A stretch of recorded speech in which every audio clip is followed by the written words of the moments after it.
And also in this newscast, we shall bring to you an extract of Cardinal Tumi, Archbishop Emeritus of the Douala Metropolitan Archdiocese of the Roman Catholic Church, who laments over the deepening Anglophone crisis that has been recording devastating and deadly consequences. Stay with us.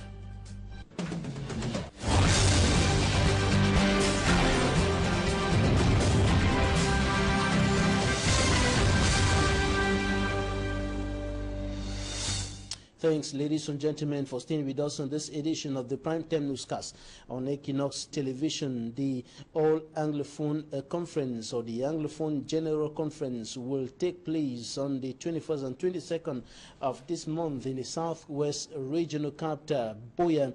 The organizers of the meeting, notably Elise Mead, who is henceforth the spokesperson of the AGC, and of course Christian Cardinal Tumi, and the other organizers have emphasized on the point that there is no doubt about the holding of that meeting, and of course the date. They were speaking to the press today here in the economic capital, Douala, and in the following extract, Elise Smith tells us why the baton of command, as far as the spokesperson is concerned, has moved from Simon Munzo, or Dr. Simon Munzo, to himself, Elise Smith, who is equally one of the organizers of the AGC. Take a listen. Working with the Amazonian because they have the right to protest as they are protesting, and the other thing is that there has been some changes which you have noted, and also to point out that it is a religious initiative. It is not political, because politically you have seen that the politicians have tried, and I'm not the one to say it hasn't worked. I will not say it has failed, but it hasn't worked out. So people with another vision of the world, or a touch of spirituality, might be what is going to solve the problem. Sincerely speaking, I cannot replace Dr. Munzu. I can't. It is out of the situation, the persistent attacks, the threats on Mr. Munzu, and he also felt that if he is the cog to the wheel of progress of something that could bring peace and stability in the Anglophone regions, then he has this courtesy and say, let me bow out and for water to flow. So I know it is a very difficult and heavy responsibility, but when you love your country, there is one president, the president of Congo Brazzaville, Marien Ngouabi, said, you are ready to pay the ultimate sacrifice, which means dying for a cause. So that's the reason why, with all humility, I accepted to continue within the footsteps of Dr. Munzu, who is somebody that I admire and respect very well and very much, because he has an experience that most of us do not have. Some elements, some section of the people of southern Cameroon, or Anglophones, especially those who are in the diaspora, felt that Dr. Munzu was a problem. That is what they felt, because Dr. Munzu, as far as I'm concerned, wasn't any problem. He's a resourceful person, and it is not going to be the problem. I think that, you know, in life, and I admire Dr. Munzu very much, when you think at one point in time that you are a problem, or people do consider you as a problem, you can just say, all right, let me bow out for it to work. So there's not going to be any problem whatsoever. He's a person who loves Southern Cameroons. He doesn't even need to talk about it. The roles he has played in the Anglophone Conference 1 and 2, and what he's playing right now, is something that cannot be matched with any other person in the region. Elise Smith, veteran journalist and henceforth spokesperson of the Anglophone General Conference, scheduled for 21st and 22nd of this month in the Southwest Regional Capital, Boya, takes over the spokesmanship of that event from Dr. Simon Munzo and Christian Cardinal Tumi, Archbishop Emeritus of the Douala Metropolitan Archdiocese of the Roman Catholic Church, equally one of the main organizers of that meeting, has emphasized emphasized on the point that there is no doubt and there should be no doubt on the date of that event to take place in Boyan, and he elaborates on the devastating and deadly consequences of that meeting to explain the urgency or the need for that meeting to take place as scheduled for 21st and 22nd of this month. Take a listen to Christian Cardinal Tommy. There should not be any doubt about the date of the convening of the conference. It will take place on the 21st and the 22nd of this month. We think that the situation in the northwest and the southwest of our country is serious and getting serious every day. Many people are dying, not only of bullets, but also of hunger. Many no longer have much to eat. Many are running to their brothers and sisters on the French-speaking part of the country, and that's a good sign that the problem on that side of the country is not between Francophones and the English-speaking Cameroonians. No, the problem is military. What is our purpose as religious leaders? I want this to be clear. The conveners of the Anglophone General Conference are clear on these. The Anglophone General Conference will take place on the 21st and 22nd of this month in the southwest regional capital, Boyan. They are determined to ensure that that event is successful despite the some hitches that are cropping up on the ground as far as the security and the political atmosphere reigning in the southwest and northwest regions are concerned. Bert Eli Smith as well as Christian Cardinal Tommy and the other organizers have emphasized that there is nothing that's going to stop the holding of that meeting. It will take place and it will be the door opener to the Anglophone crisis, to efforts to find solutions to the Anglophone crisis. Now, on to something else. 32 years after eviction, victims of the Axlu, Bepanda, Bonateke, and Bona Bassem demolition exercise have stormed the Douala City Council, promising to continue mounting pressure on the authorities of the Douala City Council for the payment of their eviction indemnities. They are demanding for over 1,800 million francs CFA. For me, Armstrong Sander has more.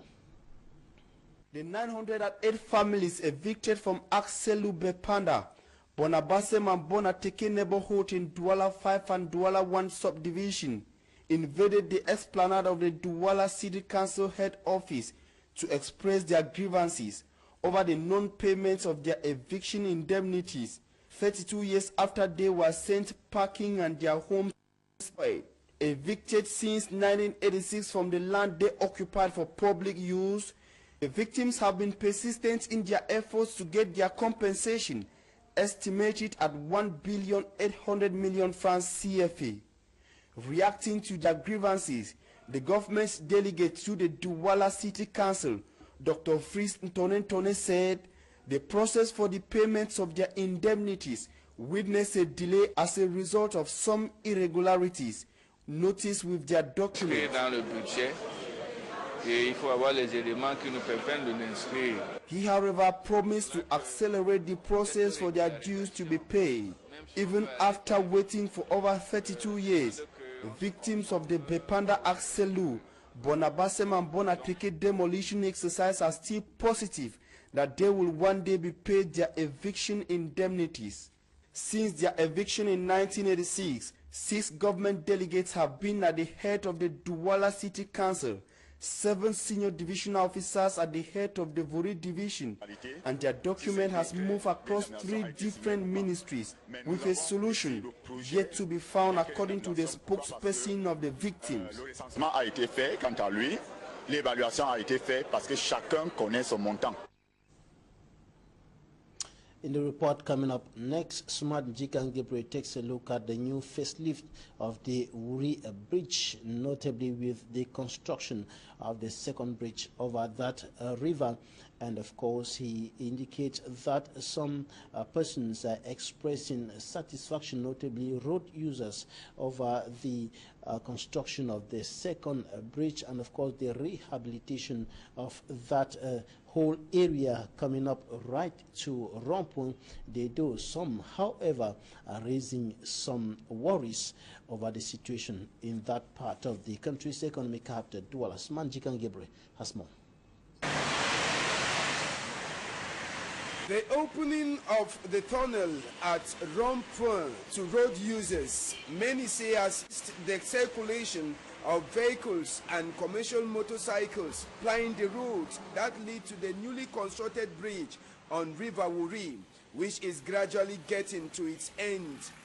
The bridge, which in itself has provided a commercial motorcycle rider, says is a magnificent edifice. It is a jewel for us, particularly the way it was constructed. But if the Aquano end was arranged, we wouldn't have faced traffic congestion. If one praises the opening of the roads, another bike rider described the roads as a high-risk one for the bike riders. It is good, but see it very risky for the commercial motorbike riders. The roads, many say, will curb the rates of traffic congestion if well used. The only problem I'm foreseeing is that motorcycles are not accepting to ride at the right side, but at the left side, where vehicles on top speed are plying. The only worry I have seen, but the tunnel is well constructed. A driver tells us since the opening of the roads, circulation has been fluid. La circulation est libre. Circulation is fluid now. For the past days, I have been walking, whether during the day or at night. No traffic congestion. Apart from the motorable path, the railroad is almost completed and separated from the main roads. Even though works are still ongoing on the new Wuri Bridge, the aspect of traffic congestion, though limited since the opening of the bridge with different entry and exit points, will be something that can be completely wiped out. The President of the Republic of Cameroon, Paul Biya, decides to recruit 2,000 holders of the PhD degree from home and abroad to serve as lecturers in state universities. And the Minister of Higher Education, Professor Jacques Famendongo, granted a press conference today in Yaoundé. This is an extract of what he told reporters. Good day. The Minister of Communication, Government Spokesperson, the Inspector General, technical advisors, inspectors, directors and heads of division, journalists, distinguished invitees, ladies and gentlemen. To begin with, you are warmly welcome in this conference hall of the Ministry of Higher Education, which is hosting our exchanges this day. I must also thank you for your prompt response to my invitation.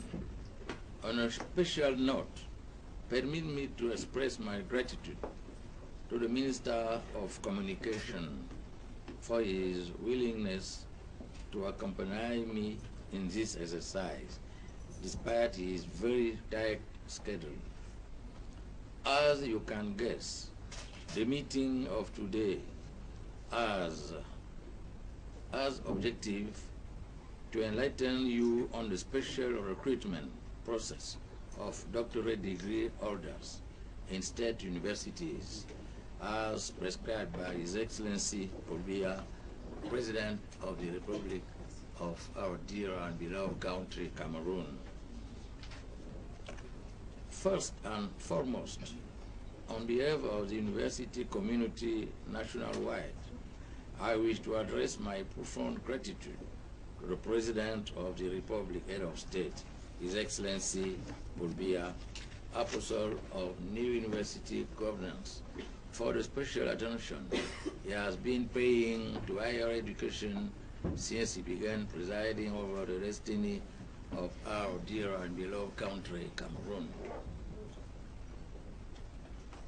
As you know, the university system in Cameroon has been undergoing profound changes since 2007, the year in which CEMAC, Head of State and Government, launched the BMD reform.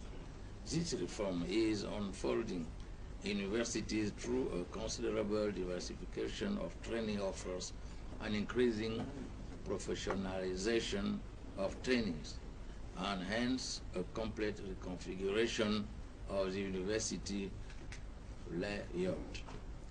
Given the new dispensation, coupled with the exponential increase in student population, wide-ranging structural adjustments have become imperative.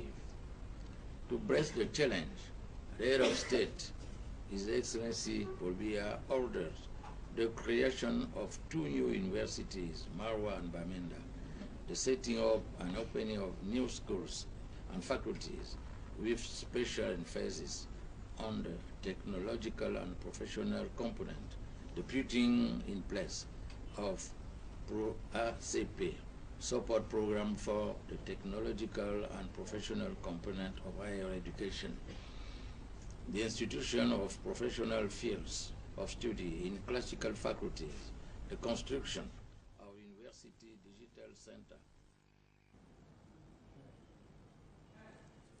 Cameroon's Minister of Higher Education, Professor Jacques Fame Dongo, speaking there to journalists in the nation's political capital, Yaoundé, and health experts have said if the Cameroon government does not step up efforts to fight diabetes, the infection rate and consequences would increase by 2025. They were speaking today in Yaoundé during a sensitization and screening campaign. EquinoxeTv reports. With a prevalence rate of 4.5% in urban areas and 3.5% in rural areas, diabetes constitutes a big health threat in Cameroon. Ça veut dire que si on prend 100 personnes au hasard, according to a health expert, Dr. Christophe Noedoui at the Yaoundé General Hospital, these statistics imply if 100 persons are picked up randomly, there is probability to have 4 or 5 diabetic patients. In rural areas, out of 100 selected randomly, at least 3 cases of diabetes will be registered. By 2025, he says, diabetes might become a chronic disease. épidémie grave d'ici l'an 2025. It is thus urgent to take adequate measures to combat and prevent the aggravation of the epidemic. At the Yaoundé General Hospital, a sensitization and screening campaign has been organized to spread awareness and treat patients. Paramètres glycémiques tensionnels anormaux. Dr. Alain Kamgang says those who have abnormalities caused by diabetes are immediately administered treatment with constant follow-up. Éventuelle consultation pour la meilleure prise en charge et le suivi des patients. A blood pressure monitor is offered free of charge to patients who face financial constraints. The experts reinforce their capacity for proper treatment. Health personnel, according to Dr. Christophe Noedoui, must first and foremost have notion on diabetes, be able to detect the symptoms, complications, and simple treatments of the epidemic. À ce personnel médical et paramédical. Vous savez qu'en médecine, Il faut apprendre tous les jours. The family and diabetes is theme of the 128th edition of World Diabetes Day. The day whose commemoration began November 13 in Yaoundé, wrapped up November 14 with a public debate forum at the Yaoundé General Hospital.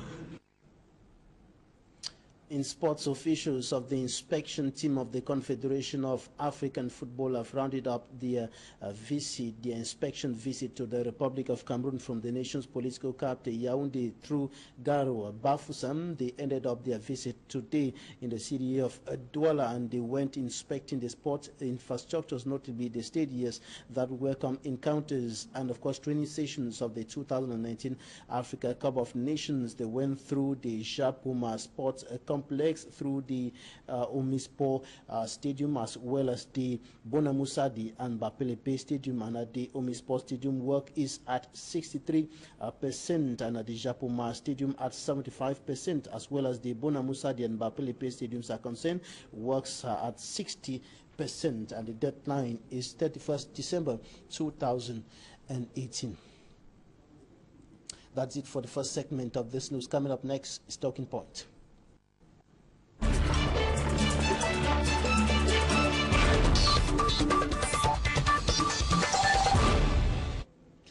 Thanks, ladies and gentlemen, for staying with us in Talking Points. We are receiving Dr. Gordon Adjonina. He's the National Coordinator of the Mangroves Network. Doctor, you're welcome. Thank you very much, Mr. Babila. You're just from a seminar on climate change, which has been taking place here in the economic capital, Douala, and that seminar is focusing on how to mitigate the damaging impacts of climate change. What is being done? What are the efforts that have been put in place so far at the level of Cameroon?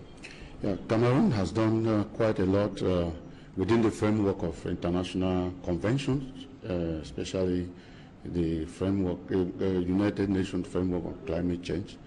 There are a number of actions like developing plans, strategies to mitigate the effect of climate change through the adaptation, National Adaptation Program, the NDCs, what we call the indices that came out from the Paris Agreement, and then we have the RED programs that are going on.